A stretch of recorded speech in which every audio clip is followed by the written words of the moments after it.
Now, every summer, I go with the Waipahu teens and I tell them ghost stories. I've talked to them since before they were teenagers. I was telling them stories to the teenagers. I do it every year. It's great fun. Jill's back there. She called me this summer and said, hey, let's go to Makapu'u, the lighthouse. We've never been there, Waipahu.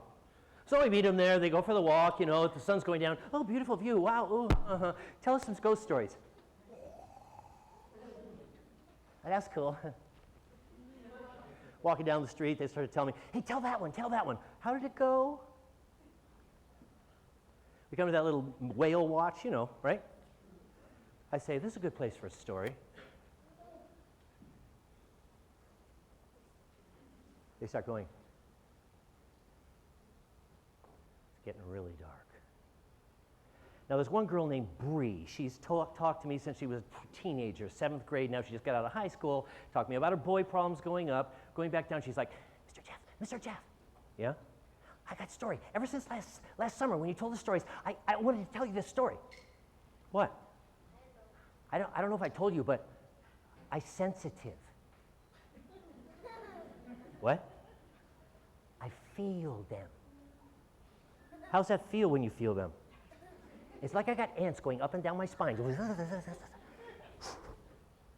And me and my sister, she tells me about how when she was 8 years old, her mom gave her to her sister. Her sister was 18. She had a boyfriend at 18. The sister raised her anyway. Her name is Fiona. Fiona is raised Bree. They move into a house in Eva, old Eva. And when we walk in that house,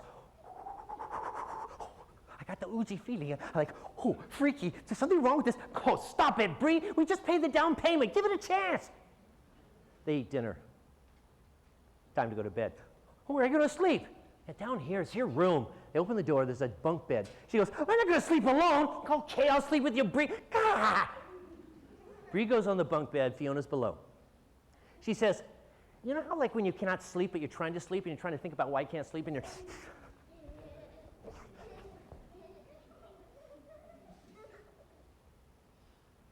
She hears above, on the ceiling in the attic, boom, boom, boom. Footsteps walking over her head in the bunk bed, this close, thump, thump, thump, thump. And then they stop, thump, thump. And that's when she notices a really bad thing. The trap door going into the attic is about, 6 inches from her nose. And the footsteps stop, boom, boom, and the trap door starts going.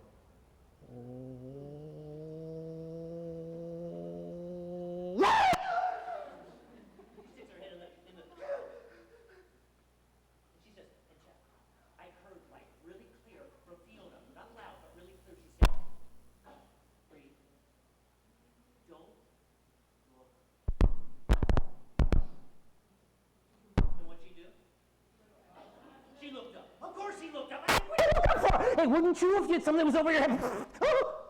What do you want to see? Okay, what'd you see? She says the trap door is opening, and out of it is pouring this mist. She says, it's like when my mama pours the half and half into her coffee cup, and the half and half goes in and goes like, boom.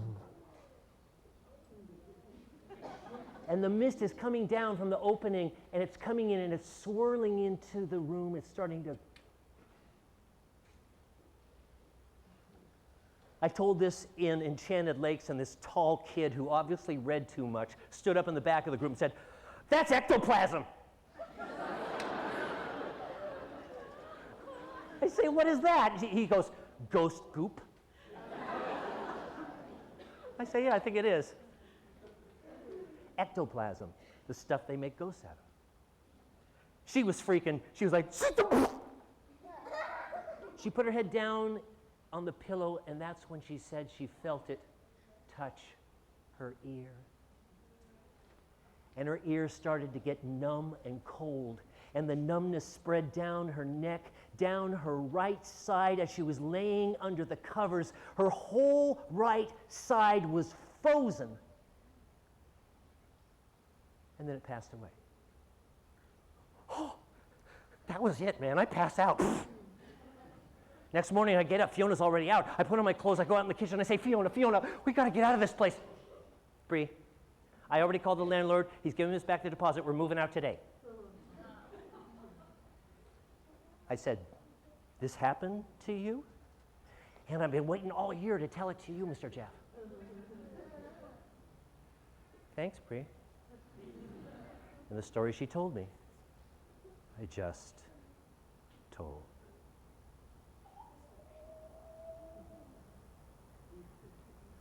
Hands up.